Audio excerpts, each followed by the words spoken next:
Dois grandes ex-jogadores que lançam uma luz perturbadora sobre a batalha enfrentada por mulheres vítimas de violência e que buscam justiça. E não se trata de um caso isolado, mas de um reflexo de uma realidade preocupante que permeia a maioria das sociedades ao redor do mundo.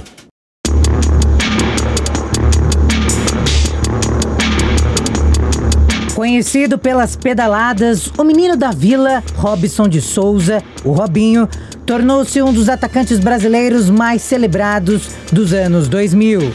Mas passou de ídolo a condenado por estupro coletivo. Daniel Alves mostrou por quase 2 décadas que um jogador de futebol não precisa de protagonismo para ser um craque. O ex-jogador hoje carrega na carreira um crime: estupro. Estrelas do futebol que perderam o brilho, mas lançaram luz a um enfrentamento diário no Brasil e no mundo: a violência contra a mulher. A cada 24 horas, 8 mulheres sofrem algum tipo de violência. O caminho da vítima, desde a conscientização para a realização da denúncia, é doloroso e muito desafiador no Brasil e em qualquer lugar do mundo. Mas a denúncia é importante para que se faça justiça, como nos casos dos ex-jogadores Robinho e Daniel Alves, acusados de estupro. Do sucesso à prisão. Eles eram exemplos de talento, esforço e desempenho, mas se transformaram em criminosos. A idolatria por esses antes ídolos mudou de figura. A imagem dos jogadores é vista de forma vergonhosa. Eu acho que ele tem que ser condenado sim, foi um crime que ele fez, ele não tem que estar impune nisso. Então não tem que passar pano, não tem que passar pano. Ele está errado e ele tem que pagar por esse crime que ele fez. O estupro no Brasil não é certo, ele tem que ser preso, mas isso não muda a história que ele tem no Brasil aqui também, que o Robinho é o melhor que nós temos, mas ele tem que pagar porque ele fez, porque somos humanos, cada um tem seus erros, mas ele tem que pagar. Tem que ser na Itália mesmo. Ele fez o crime lá, então ele tem que fazer lá, porque a justiça brasileira é muito fraca. Então vai trazer ele pra cá, vai arrumar um jeito, vai soltar ele com fiança. Então ele tem que ser condenado lá e cumprir lá. Eu acho que não tem que ter diferenciação entre pessoas, não. De maneira nenhuma. Até o caso do Daniel Alves, não devia ter possibilidade de fiança pra isso, porque você tá dizendo quanto custa você poder fazer um negócio desse. E dá uma sensação de impunidade, que você pode fazer o que você quiser e aqui não vai, ser aplicada a pena. Mas que bom que aconteceu isso. A prisão do ex-jogador Robinho, condenado por um estupro coletivo na Itália, e a saída da prisão de Daniel Alves, condenado em primeira instância por um estupro na Espanha, inundaram o noticiário esportivo do Brasil e do mundo.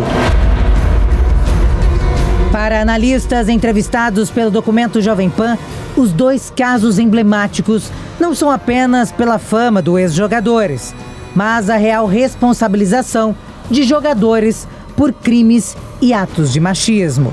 Esse crime ele é considerado hoje um crime hediondo, um crime grave. Cada vez mais casos têm surgido, principalmente porque as vítimas estão tendo hoje uma situação de maior apoio, possuem mais canais para que possam levar essas questões que envolvem propriamente o crime cometido para as autoridades. E outro ponto que é interessante, que envolve casos recentes de jogadores de futebol brasileiros no exterior, é a demonstração que no mundo todo a gravidade tem sido reconhecida. Então você tem toda uma corrente hoje em dia da sociedade brasileira que vê esse tipo de situação como uma situação grave. E também a interpretação dos tribunais, da justiça mudou. Hoje em dia você tem também casos onde a mulher se nega a praticar um ato sexual, mesmo que seja no último momento, como sendo também uma indicação de que, caso a vontade da mulher naquele momento não seja respeitada, que também pode se configurar numa situação de crime, numa situação de estupro ou numa situação de abuso. Robinho foi condenado na Itália a 9 anos de prisão por ter estuprado uma jovem albanesa com 5 outros homens. Suas possibilidades de recurso se esgotaram no ano passado, quando o ex-jogador estava no Brasil, que não extraditava cidadãos brasileiros. A Corte Especial do Supremo Tribunal de Justiça decidiu, por 9-2, que Robson de Souza deve cumprir no Brasil a pena pelo crime de estupro coletivo ao qual foi condenado na Itália. O estupro no Brasil constitui hoje um dos mais graves problemas sociais e humanitários e propriamente em relação às mulheres. De acordo com o Fórum Brasileiro de Segurança Pública, pesquisa de 2023 aponta que a cada 8 minutos uma mulher é estuprada no Brasil.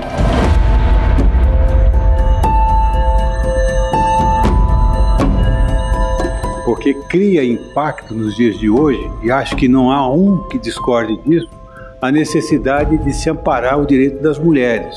Mas não é aqui, não é hoje, não é nesse processo que isso vai ser versado, porque o tema é diverso. A solução é outra, como visto.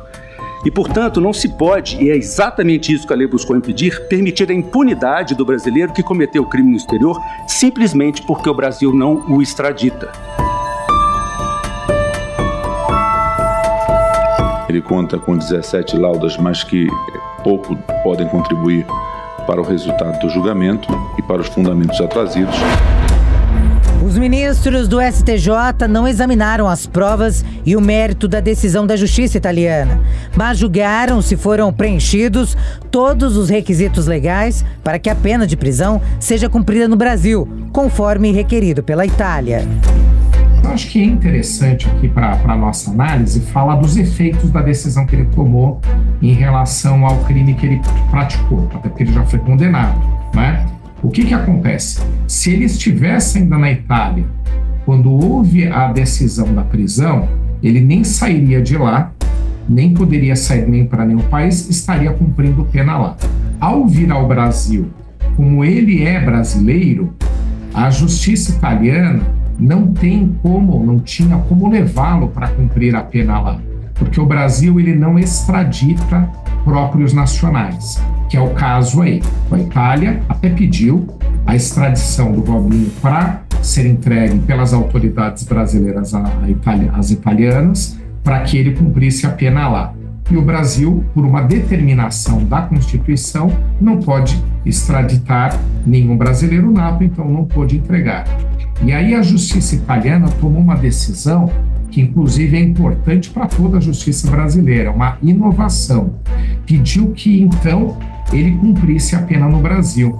Então chama-se homologação. Você pega uma decisão estrangeira e pede às autoridades brasileiras que homologuem, ou seja, que validem para que aquela decisão valha aqui e aqui ele cumprisse a pena.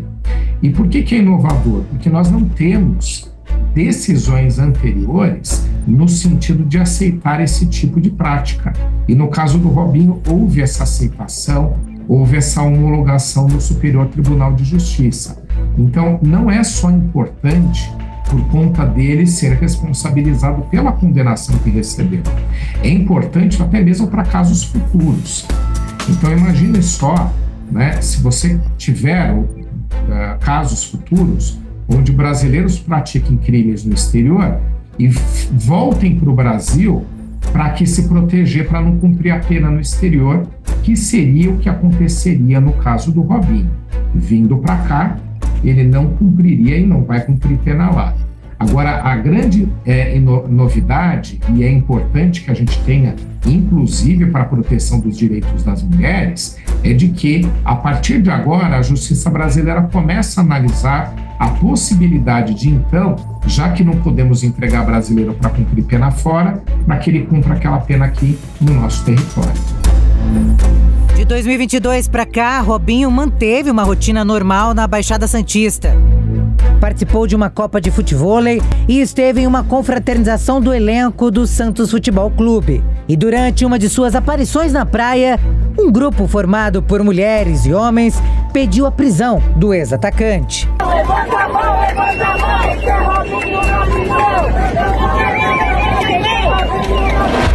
Os advogados de Robinho também ingressaram com um habeas corpus ao Supremo Tribunal Federal para impedir a prisão até que se encerrem as possibilidades de recurso. O ministro Luiz Fux foi sorteado relator do pedido, mas o pedido foi negado. A prisão de Robinho ocorreu um dia após a Corte Especial do STJ validar a pena imposta ao ex-jogador pela Justiça italiana. Ele foi preso pela Polícia Federal no prédio em que mora, no bairro Aparecida, em Santos, no litoral de São Paulo. Essa medida, ao validar, essa decisão, ao validar aqui no Brasil, né, a pena aplicada na Itália, abre possibilidade para todas e quaisquer situações. Abre possibilidade para que decisões estrangeiras a favor das mulheres valham em qualquer aspecto, não só a condenação final. Podem ser várias as medidas protetivas que podem começar a valer também aqui no Brasil. Essas que determinam distanciamento, essas que determinam que as mulheres têm direito a uma proteção especial. Todas essas medidas legais, a partir de agora, elas passam por uma análise muito diferente e muito mais favorável ao direito como um todo, à justiça como um todo e também aqui no caso, especialmente no caso das mulheres. Então, é um avanço que vai abrir várias possibilidades. O ex-jogador ficou 10 dias sozinho em uma cela de 8 metros quadrados para adaptação. Depois deste período, ou seja, desde o último dia 31 de março, ele passou a dividir com outro detento uma cela comum. Na penitenciária 2 de Tremembé, Robinho foi escalado por detentos para uma partida de futebol.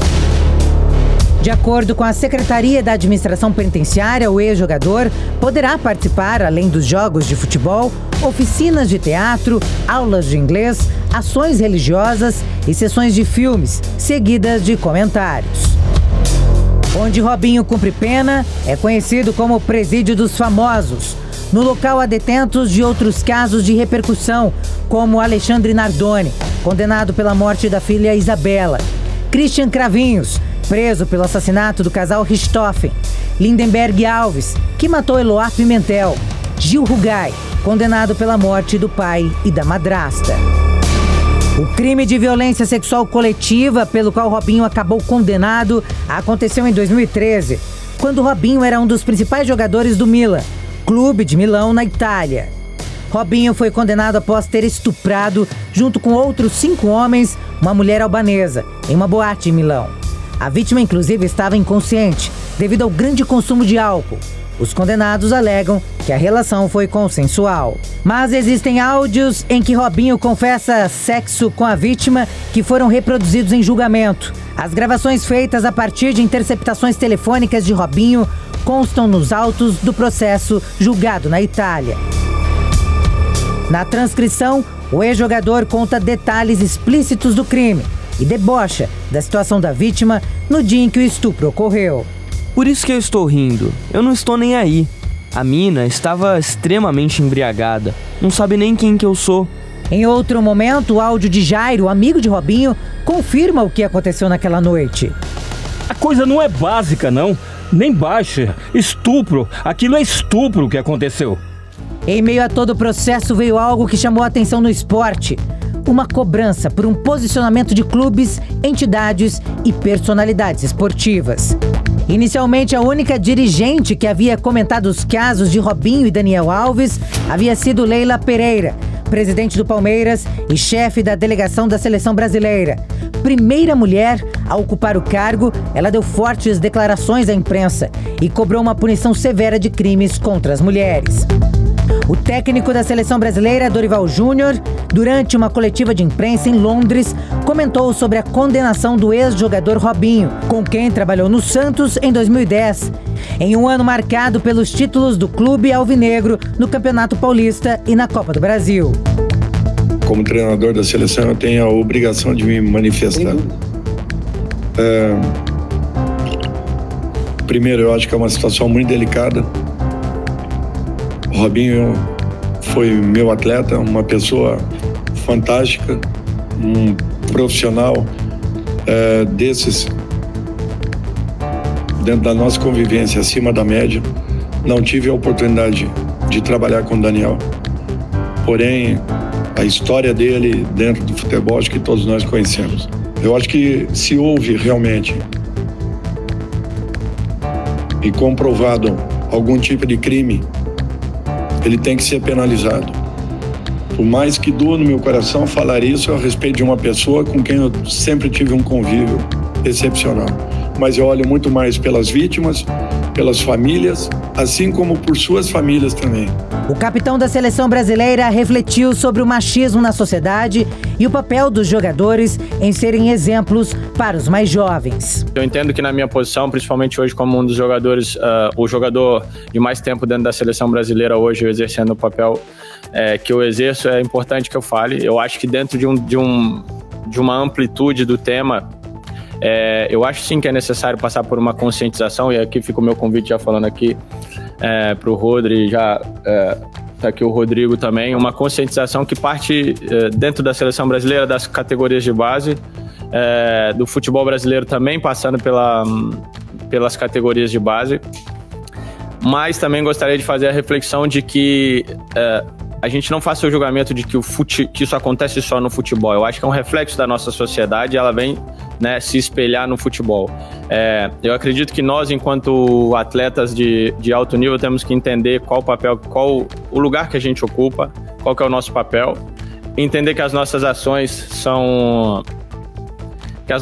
têm um poder muito maior de influenciar positivamente ou negativamente. Para o jogador é importante que eles, enquanto atletas de alto nível, entendam o lugar que ocupam. Eu acho que está na hora da gente entender melhor que o nosso papel é sim jogar futebol, o nosso papel principal é sim representar os nossos clubes e a seleção brasileira, mas é também servir de exemplos de comportamento e de forma de lidar fora de campo também para a juventude, né?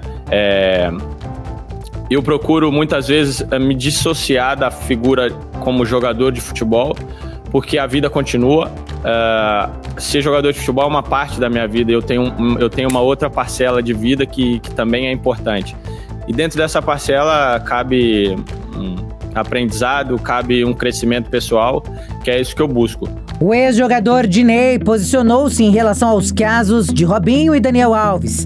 Ele citou a tentativa de estupro sofrida pela filha em 2010 e defendeu a pena imposta pela justiça para ambos. Vou falar uma coisa, eles têm que pagar a punição, sim senhor. Eu não vou passar pano pra estuprador, não. Eles têm que pagar porque eu passei por isso na minha família, com a minha filha em 2010. E ninguém vê o que essas meninas estão passando. Tá? Não tem esse negócio de ser jogador famoso, o jogador que não é famoso, o pagodeiro, ou ator, ou atriz, não. Tem que pagar. Não tem que chamar eles de ex-jogador, não. Eles têm que pagar a pena, sim. Eu tive isso na minha família com minha filha em 2010, tentativa de estupro. E vocês não sabem o que minha filha passou. Você não sabe o que essas meninas estão passando. A dor que essa família está passando. O influenciador Fred, que sempre produz muitos conteúdos voltados para o futebol, gravou um pronunciamento sobre o assunto, após ver as falas da presidente do Palmeiras, Leila Pereira, e de Danilo, capitão da seleção brasileira. Estupro não precisa só da penetração. Estupro é todo e qualquer tipo de ato de violência com a mulher sem consentimento ou desde que ela não esteja em condições de dizer se ela quer ou não. Isso é estupro. Segundo Fred, os dois foram condenados pelo crime de agressão sexual e devem pagar pelo que cometeram. Caso o Robinho tenha feito isso, se o Daniel Alves tenha feito isso, não tem caso e nem se. Eles foram investigados, eles foram julgados e condenados. A justiça fez investigação, fez laudo, exame, todas as provas eles tiveram para condená-los. Então eles são condenados e eles têm que pagar pelo que eles fizeram. Eles são criminosos. E qual que é a importância deles permanecerem presos? O exemplo, as próximas gerações dos homens vão entender que eles podem fazer o que quiser com as mulheres e vão continuar impunes. Enquanto Robinho está preso, Daniel Alves teve sua liberação provisória aceita mediante ao pagamento de fiança. O ex-jogador de futebol pagou uma fiança de 1 milhão de euros, ou mais de 5 milhões de reais. Ele saiu de cabeça erguida da prisão de Brians 2, localizada a 40 quilômetros de Barcelona, na Espanha, onde estava desde o final de janeiro de 2023. Alves entrou em um carro que o aguardava e deixou o local sem falar com os jornalistas. A advogada de defesa de Daniel Alves disse na saída do Tribunal de Barcelona que vai recorrer da sentença. por supuesto, pues vamos a recurrir porque de verdade. Vamos rever a sentença, mas posso adiantar que vamos recorrer. Continuamos acreditando na inocência do senhor Alves, que ele está inteiro. Então, como ele recorreu da sentença, não só ele, mas também o Ministério Público recorreu, tentando aumentar essa pena para 10 anos, tá? Então, existem 2 recursos pendentes, o do Daniel Alves, pedindo a absolvição, e do Ministério Público, pedindo o aumento da pena. A grande discussão era, ele vai aguardar este recurso em liberdade ou preso? E foi aí que a defesa do Daniel Alves pediu que ele aguardasse, como não é uma decisão que está transitada em julgado, essa expressão é uma expressão que muitas pessoas escutam, ou seja, ela ainda está pendente de uma condenação, de um exame definitivo, ele pediu para aguardar este julgamento em liberdade. Num primeiro momento, a justiça espanhola indeferiu e num segundo momento ela autorizou, majorando a fiança para este valor, que é um valor extremamente alto, que ele acabou pagando e saindo. Então é importante dizer que nós ainda não findamos a situação do Daniel Alves. Tudo pode acontecer. Esta fiança foi paga, mas ela é diferente da fiança brasileira. Ela é apenas uma garantia de que ele pode ficar em liberdade. Ele tem que comparecer todas as sextas-feiras à justiça para demonstrar que ele está no país. Ele não pode sair da cidade de Barcelona, pode trabalhar em Barcelona e não fora. Os seus passaportes estão confiscados e nós vamos aguardar esse julgamento. Com esse julgamento, a condenação pode se confirmar, pode aumentar ou pode diminuir. Com uma carreira bem-sucedida em equipes como Barcelona, Juventus e Paris Saint-Germain, Daniel Alves foi condenado em fevereiro a 4 anos e meio de prisão por estuprar uma mulher no banheiro de uma boate em Barcelona, no final de 2022. A corte condenou também a 5 anos adicionais de liberdade vigiada, ordem de distanciamento da vítima por 9 anos e meio e ao pagamento de uma indenização de 150 mil euros, ou 809 mil reais. A defesa de Daniel Alves recorreu da sentença, pedindo a absolvição dele. A resolução das apelações pode levar meses. O caso do Daniel Alves é uma situação muito próxima, porque ambos são casos de estupro. O ponto aqui é que o caso do Robinho já estava mais avançado e já havia a condenação dele, inclusive ele respondeu pelo processo na Itália. O caso do Daniel Alves, ele está também já avançado, mas ainda pendente de algumas decisões e alguns recursos. Mas aqui o ponto que cabe sim uma discussão, até porque a sociedade ficou inconformada com a soltura do Daniel Alves, mediante fiança, ou com a possibilidade de soltura mediante fiança, é o inconformismo que tem que caber em todas essas situações de abuso contra as mulheres. Então a sociedade tem que repensar em todos os países, na Espanha, no Brasil, em todos eles, a reformulação das medidas judiciais que protejam os direitos das mulheres, que afastem o agressor, que condenem o agressor, né, obviamente, passadas todas as etapas legais. Então, eu acho que são casos que fazem com que a gente repense se realmente uma medida como fiança é a melhor forma de conduzir um assunto como esse. Então, acho que agora é um bom momento para que haja uma discussão e se repense, e se pense em formatos que tornem mais efetivas as proteções aí jurídicas ao direito das mulheres. Em Barcelona, muitas pessoas estão inconformadas que um ídolo se tornou uma referência cruel. Muito pouco. O que esse homem fez, e eu era fã dele, é muito difícil e muito ruim, e portanto deveria ter sido o que os juízes decidiram em princípio nos 9 e 11 anos.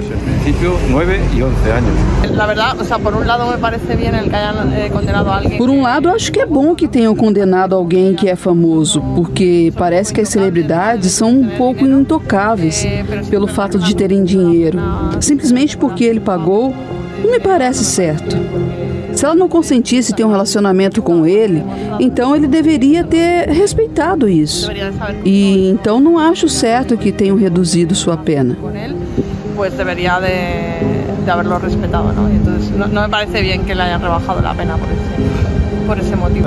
Me parece que é muito interessante. Acho muito interessante a dimensão pública que esse caso assumiu, para poder falar de uma realidade que muitas vezes é inviabilizada e que, em muitos casos, fez com que muitas pessoas não denunciassem ou tivessem dificuldade em denunciar. Relatório, especialmente num caso em que o arguido é uma pessoa que tem poder e pode ter muitos apoiantes para além da esfera judicial. Por outro lado, em relação à condenação, não está claro para mim se uma pena mais alta é preferível, ou não entendo que o que precisamos especialmente é cuidar bem da vítima. Atender bem a vítima que está. Eu creio que 4 anos é muito pouco. Acho que 4 anos é pouco para um dano moral que ele causou a ela, tanto moral quanto fisicamente. Então acho que 20 anos talvez ou mais. Sinto muito por eles, sinto muito por ela e por tudo isso que aconteceu e vejo isso como uma injustiça. Lo siento muito por ela e por tudo isso que ha passado e lo veo como uma injustiça. Porque o dano que le han hecho a esta chica não é de 4 anos. O dano causado a essa menina não é de 4 anos, será maior. Tem que ser comparável ao que foi feito com ela. Não terá se recuperado. E ela em 4 anos não se habrá recuperado. No Brasil, a indignação é a mesma. Muitas pessoas não conseguem acreditar que Daniel Alves está livre, depois de pagar fiança. Se você estrupou alguém, foi comprovado, você tem que pagar pelo teu crime. Não importa que você é rico, que você é pobre, que você tem as condições boas. O certo é certo, o errado é errado. Se ele comprovou, e aí os juízes lá fora lá de Barcelona comprovaram que ele fez isso realmente, ele tem que pagar pelo que ele fez, como qualquer um cidadão. Eu acho mais do que justo uma condenação, porque você pode ser o jogador de futebol, você pode ser quem você for, que você não tem direito de estuprar ninguém.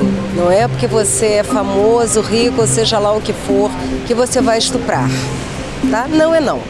Eu acho que a justiça foi até pegou leve com ele, que eu acho que 4 anos foi pouco, sendo bem sincero, que o que ele fez é algo hediondo que não se deve fazer. Então eu acho que é algo muito triste, que leva uma imagem muito ruim do Brasil lá para fora e que fique de lição para todo mundo que não faça. Enquanto aguarda a Justiça Espanhola julgar os recursos de sua condenação em liberdade provisória, Daniel Alves foi visto almoçando em uma churrascaria de luxo em Barcelona. O ex-atleta foi visto por um jornalista do El Periódico. Não existe uma data exata para definir o momento em que os recursos serão julgados.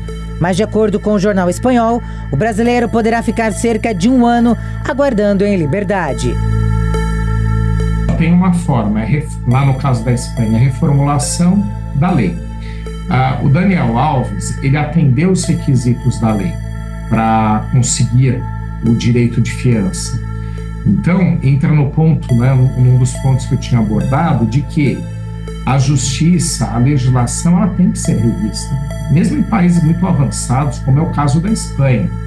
Então, a partir do momento que você não há um acordo da vítima para transformar a condenação em um valor, até porque a gente acompanhou o caso dele, a vítima ela não quis, em certo momento, fazer nenhum tipo de acordo com ele, e aí ele acaba conseguindo a possibilidade também financeira de fazer um pagamento para conseguir ser solto. Mas essa é uma questão de previsão legal. E também alguns abordaram, acho que de uma forma um pouco equivocada, o Instituto da Fiança. O valor da fiança que foi aplicado no caso do Daniel Alves é muito alto, porque é de acordo com aquele contexto, de acordo com o patrimônio daquela pessoa, daquele jogador de futebol. Mas se você pegar qualquer outro tipo de crime do gênero, mesmo que o valor da fiança fosse mais baixo, de acordo com aquela situação, também seria algo que ia deixar as pessoas perplexas. Então, esse caso específico da fiança, eu acho que o ponto de que se é mais alto ou mais baixo o valor, eu acho que não é o ponto central. Acho que o ponto central é se rediscutir Em que casos você pode aceitar que se aplique uma fiança? Será que era esse o caso? Mas aí é uma questão principalmente de reformulação de lei.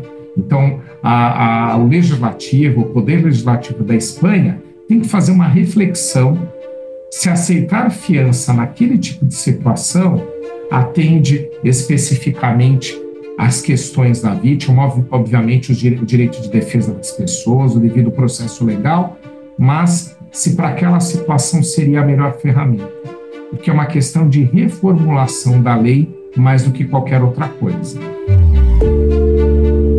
Para esta mestra em Direito, a imagem de Daniel Alves livre e a prisão de Robinho trazem vários questionamentos para as mulheres que já sofreram ou sofrem violência. Para ela, nada paga o crime cometido. Olhando pela perspectiva da mulher, nós temos uma ilusão de que a prisão, o encarceramento, ela é a melhor justiça para a vítima. Mas eu te pergunto, o que devolve a dignidade desta mulher? O que apaga os fatos desta violência que ela sofreu naquela situação humilhante e vexatória que ela se colocou? O que vai fazer com que as coisas voltem atrás? Absolutamente nada.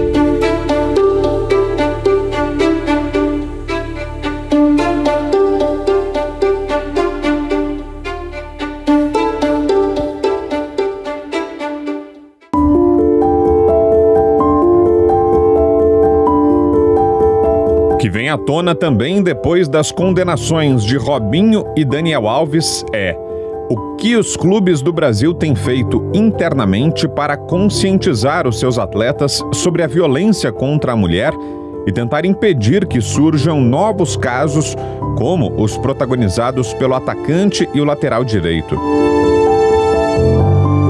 O movimento que chamou a atenção foi do Bahia, primeiro clube da carreira de Daniel Alves. O time é um dos que mais se preocupa com a temática.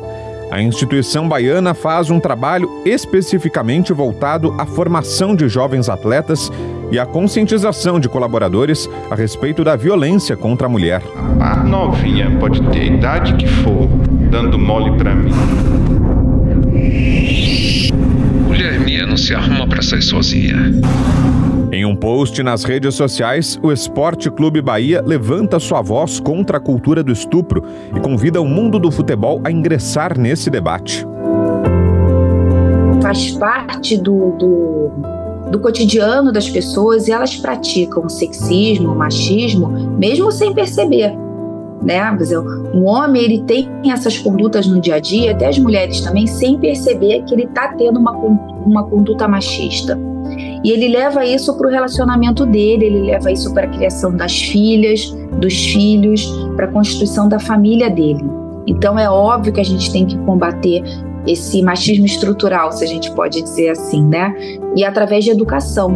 A bandeira é sempre educação.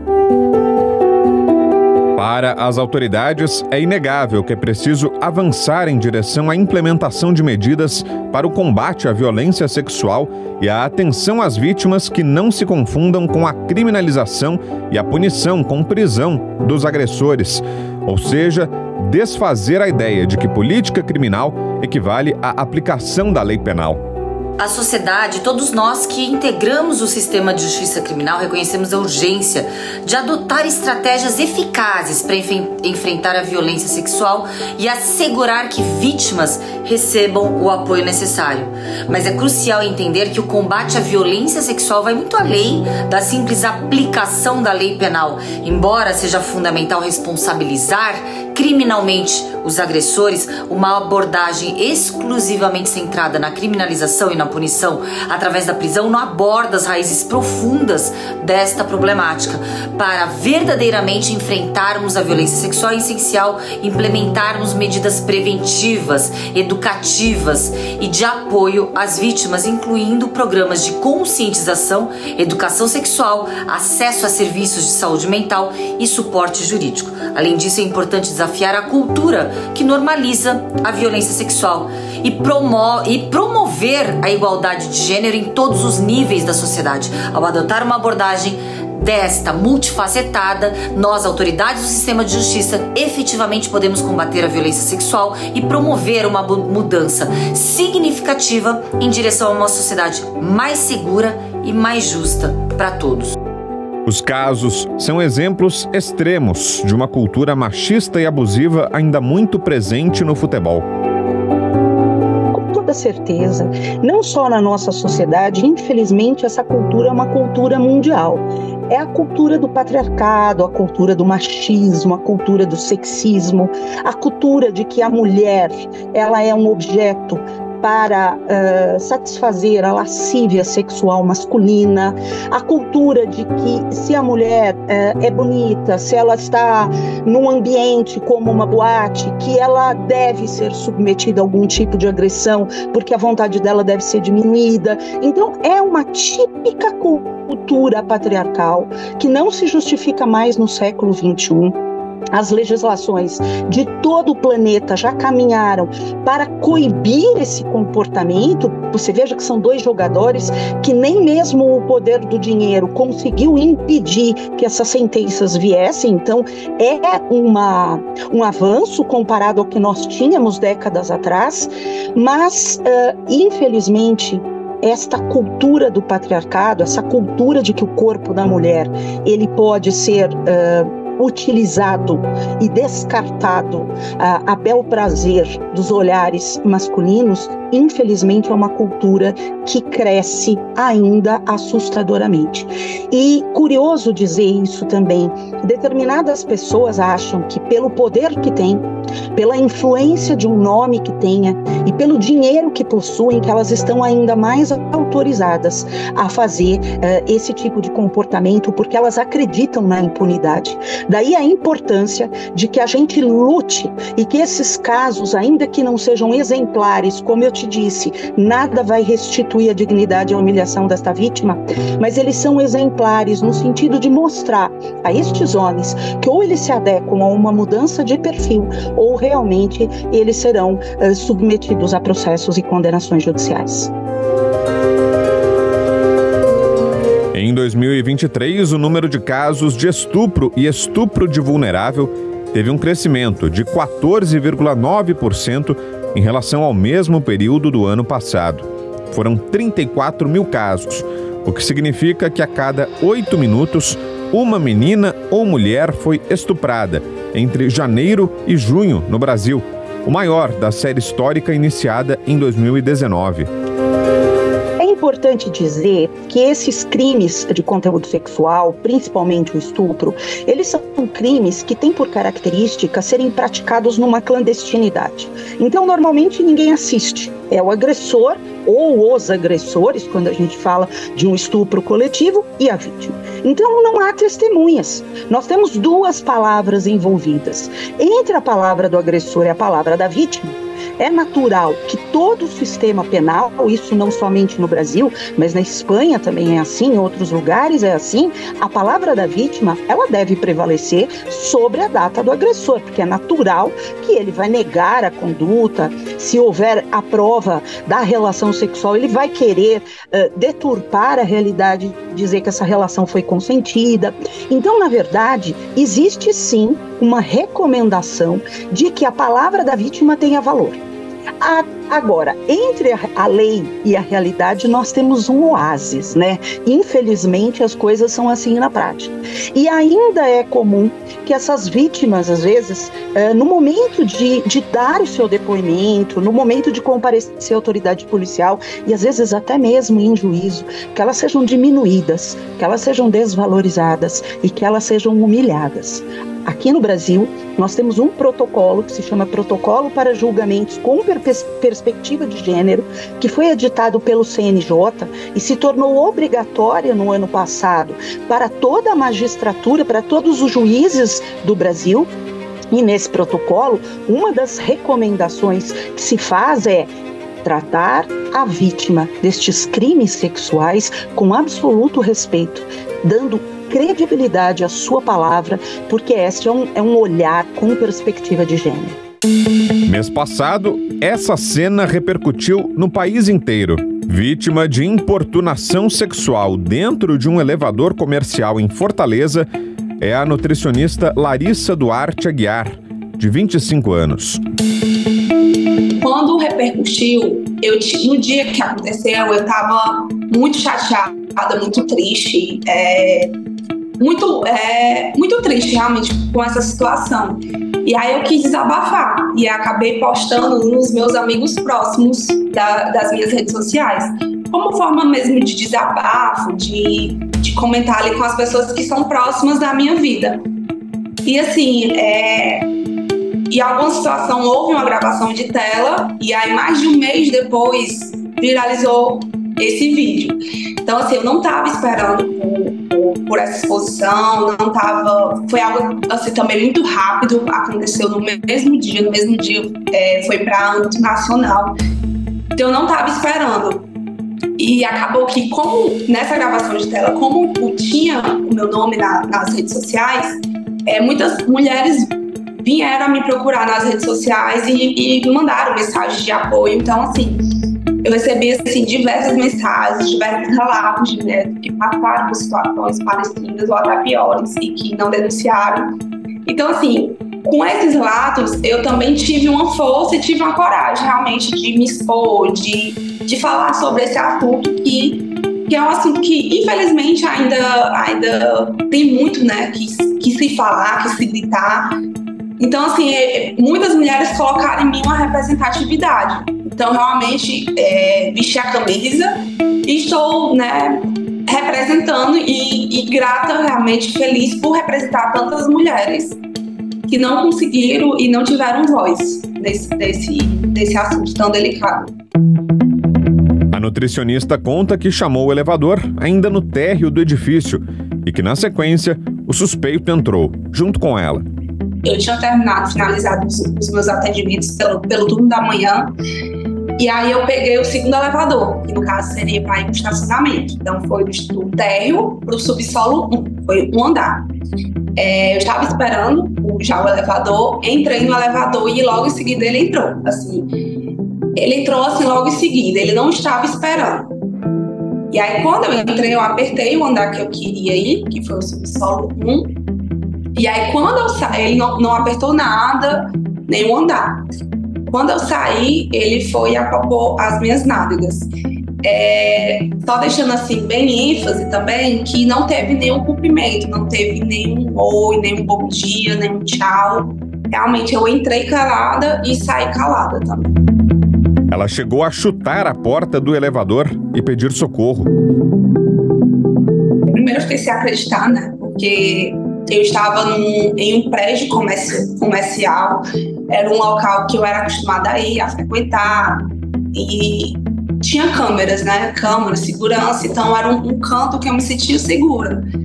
Então, quando aconteceu, eu me virei rapidamente e fiquei sem acreditar mesmo. E aí eu comecei a chamar ele de louco, perguntando se ele estava louco. Eu tive, assim, várias reações naquele momento. A primeira, fiquei sem acreditar, comecei a chamar ele de louco. Depois, assim, me subiu muita raiva por ter que passar por essa situação. Tanto que no vídeo, a porta do elevador, ela abre novamente, porque eu dei um chute no elevador. Mas, assim, eu tava sozinha, então... Quando eu dei um chute no elevador, eu também fiquei com medo dele fazer alguma coisa e recuei. E aí, nesse momento, eu comecei a gritar, pedindo socorro. E veio um segurança, né, um funcionário do estabelecimento veio me socorrer, mas até então ele já aperta o andar que ele queria e ele foge. E assim, naquele momento, pela forma que ele agiu, ele não falou nada. Quando eu comecei a chamar ele de louco e subir raiva e pedir socorro, ele não falou nada, ele não esboça nenhuma reação. O agressor depois saiu correndo pela garagem do edifício. As câmeras de segurança registraram a placa do carro do assediador, o que possibilitou identificá-lo.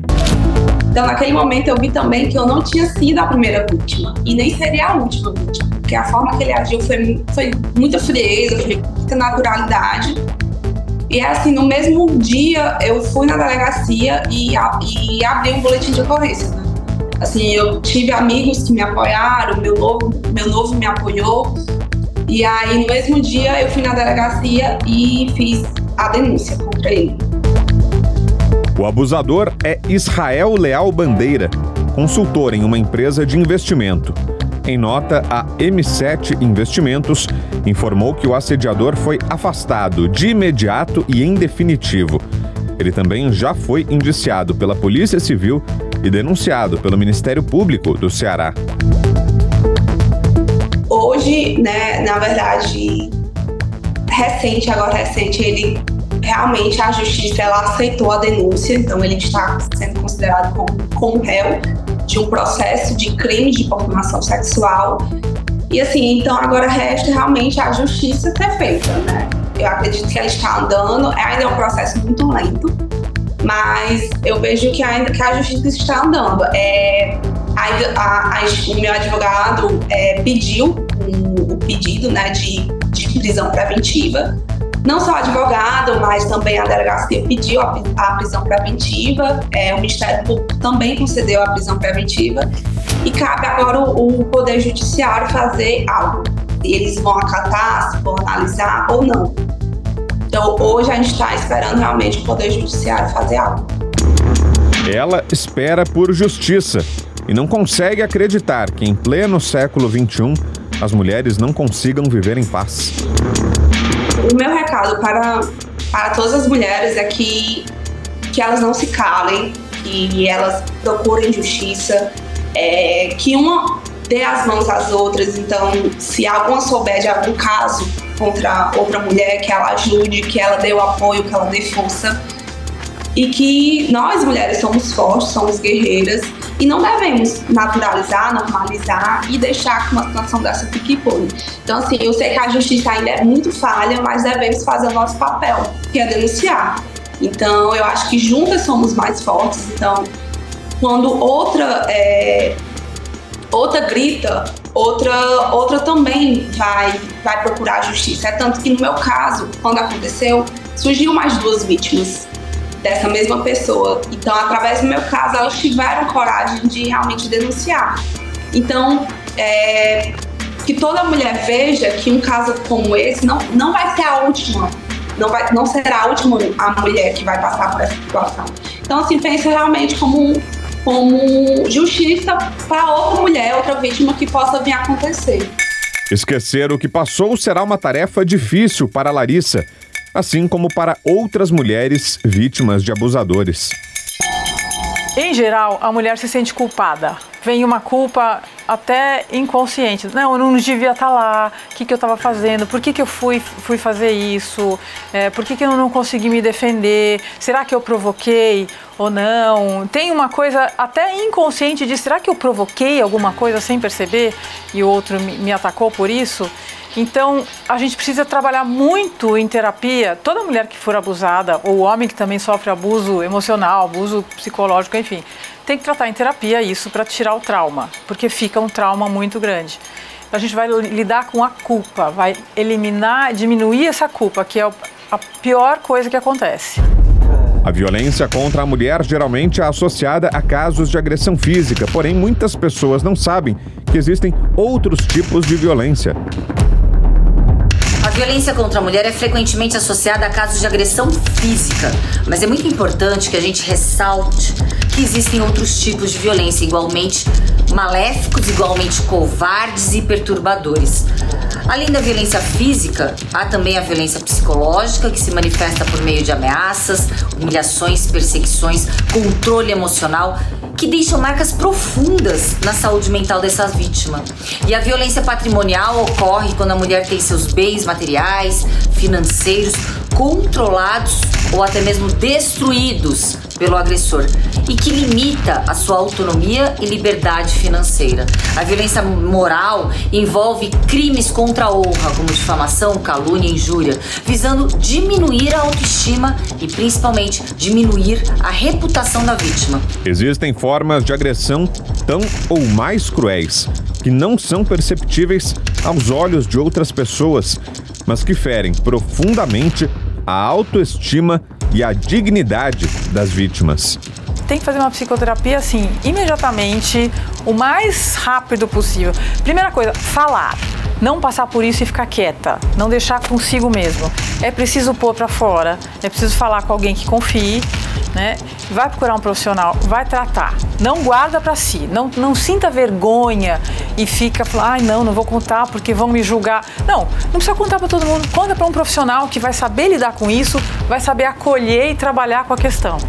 Então, é a principal saída. Fale com um profissional, trate esse trauma e não guarde para si, porque quando você guarda, toda depressão é uma raiva que está sendo congelada lá, ela não é posta para fora, algum sentimento muito ruim, você fica se agredindo internamente. Segundo a Organização Mundial da Saúde, o impacto da violência na saúde e no bem-estar da mulher podem ser depressão, estresse pós-traumático, ansiedade e suicídio. Vai depender de cada pessoa. Todo ser humano é único. Então, o que afeta você de uma forma vai me afetar de outra forma, vai afetar outra pessoa de outra forma. Então, assim, quanto mais desenvolvido emocionalmente você for, quanto mais forte você for, quando sofrer um trauma desse, um abuso, mais possibilidade de reação, de trabalhar bem essa questão você tem. Então, vai fazer uma terapia, vai lidar. Provavelmente você vai sair mais fácil disso. Não que seja fácil sair, mas vai ter mais condições de sair. Agora, se você for uma pessoa frágil emocionalmente falando, com uma personalidade pouco desenvolvida, assim, questões emocionais já envolvidas, vem de uma família conflituosa, de uma educação cheia de traumas, aí vai só complicar mais. Então, vai depender do quanto essa pessoa é desenvolvida emocionalmente, né? Para ver como ela vai poder responder a isso. Não digo nem reagir, é responder, porque reagiu tomou, levou. A resposta é, bateu, opa, peraí, o que eu vou fazer com isso? Deixa eu pensar, como é que eu vou responder? E aí você responde. A gente tem que aprender a lidar. Então a gente não pode mudar o que aconteceu, aquilo que aconteceu já foi. O que a gente pode mudar é a forma como você vai reagir às consequências disso. Então você pode se tornar uma vítima pro resto da vida e ficar se lamentando, por que isso foi acontecer comigo? Puxa vida, mas por quê? E por quê? Não sei o quê. Ou você pode pegar, aprender, o que eu vou fazer com isso, né? Tem gente que sai de uma forma incrível, né? Que começa a trabalhar com pessoas vítimas de violência, superam e vão trabalhar com isso para ajudar outras pessoas, porque saíram muito bem da coisa, conseguiram trabalhar, elaborar, superaram esse trauma e vão trabalhar com isso, vão ajudar outras pessoas. Então vai depender de cada um a forma como vão responder à situação. Considerada a principal legislação brasileira para enfrentar a violência contra a mulher e reconhecida pela Organização das Nações Unidas como uma das 3 melhores legislações do mundo no enfrentamento à violência de gênero, a Lei Maria da Penha classifica os tipos de abuso contra a mulher em 5 categorias. São elas: violência patrimonial, violência sexual, violência física, violência moral e violência psicológica. Essa lei ela é um divisor de águas no que tange ao tratamento da violência doméstica, ao enfrentamento da violência doméstica, e ela é uma das leis mais modernas do mundo no enfrentamento à violência doméstica. E o que ela tem de fundamental, de divisor de águas quando a gente fala, é a concessão das medidas protetivas de urgência, que ela segrega o agressor da vítima de seus familiares e testemunhas. Além disso, ela não é uma lei que ela ficou parada no tempo, ela evolui também, e ela já sofreu algumas alterações. O crime de descumprimento de violência doméstica, a gente fala crime porque hoje ele é considerado um crime, é uma alteração recente da Lei Maria da Penha. Então ela é uma lei muito moderna, ela é uma lei necessária e que realmente ela é uma política pública eficaz no combate à violência doméstica. Com relação aos crimes em si, os crimes que na maioria das vezes são imputados no caso de violência doméstica é injúria, ameaça, lesão corporal, descumprimento de medida protetiva, violência psicológica hoje também, né, é um crime que entra muito, e a perseguição também é um crime que atinge bastante nos casos de violência doméstica. A pena desses crimes por si só, ela não é alta, Mas não é a pena que importa, nesse caso, para a concessão de medidas protetivas, que é o melhor instrumento que a gente tem para lidar com a violência doméstica. Se o agressor vai preso ou não, se ele vai ser efetivamente punido por aquilo, isso já é uma questão judicial. A nível de polícia, o que importa para a gente é nos procurar, ter o boletim de ocorrência e ter concedidas as medidas protetivas. As mulheres precisam de ajuda. No Brasil, existem inúmeras organizações que amparam as vítimas, oferecendo a elas fortalecimento e apoio em várias frentes para que possam construir sua autonomia e se livrar da rotina de abusos, como é o caso da Casa da Mulher Brasileira. Nós temos aqui um alojamento de passagem, que essa mulher pode ficar aqui até 48 horas. Né? Existem alguns casos mais específicos que elas acabam ficando um pouquinho mais, se precisa de uma restrição maior, de uma restrição de localidade mesmo. Se às vezes a gente não consegue um lugar um pouco mais estratégico para que essa mulher não seja encontrada. Então, às vezes, chega a demorar um pouquinho mais, mas aqui a base mesmo, ela fica 48 horas dentro da casa. E aí ela é encaminhada tanto para o Ministério Público, para a Defensoria, para a Delegacia. Todo o serviço para essa mulher é prestado aqui dentro da casa mesmo. Nós somos um complexo e nós temos tudo aqui dentro. Então essa mulher, quando ela sai aqui da Casa da Mulher Brasileira, ela já sai com todos os encaminhamentos e com praticamente a vida dela já resolvida. A denúncia ela pode ser feita hoje nos postos avançados, dentro das estações do metrô, ela pode ser feita na farmácia, ela pode ser feita no restaurante, ela pode ser feita uma denúncia, ela pode pedir para alguma amiga ligar. Hoje nós temos vários canais, né? Tanto 156 quanto 181, ela vai denunciar, ela vai ter como denunciar esse agressor. Mas eu acho que o mais importante é essa mulher ela entender que ela não é culpada. Que ela não é culpada de nada e se a família dela se ela tiver que deixar a casa, ela tiver que deixar momentaneamente os filhos, ela tem que sair sim de casa, ela tem que procurar ajuda, ela tem que denunciar, que o resto é conosco. A casa facilita o acesso aos serviços especializados para garantir condições de enfrentamento à violência, o empoderamento da mulher e sua autonomia econômica. É um passo definitivo do Estado para o reconhecimento do direito de as mulheres viverem sem violência. Ela é acompanhada, né, por uma equipe multi. Nós estamos aqui na ala psicossocial e essa mulher ela é acompanhada no decorrer de toda a trajetória dela. Até quando ela fala assim, olha, não quero mais, eu já estou bem, eu já consigo caminhar sozinha. E aí nós nos desligamos, né? Mas elas sempre voltam, que sempre elas estão aqui para até dar uma força para outras mulheres, né? E o acompanhamento é feito psicossocial mesmo. Embora o aparato para proteger as mulheres seja grande, ainda é preciso falar mais sobre políticas públicas neste enfrentamento contra a violência. Mulheres que lutam por justiça e gritam por socorro muitas vezes são silenciadas. A violência contra as mulheres tornou-se um dos problemas públicos de maior visibilidade social e política no país.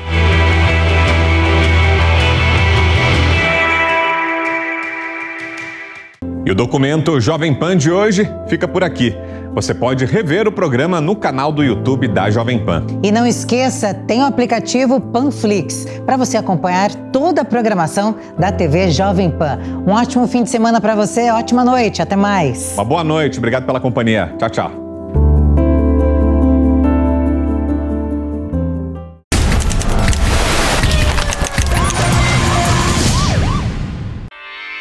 Realização Jovem Pan News.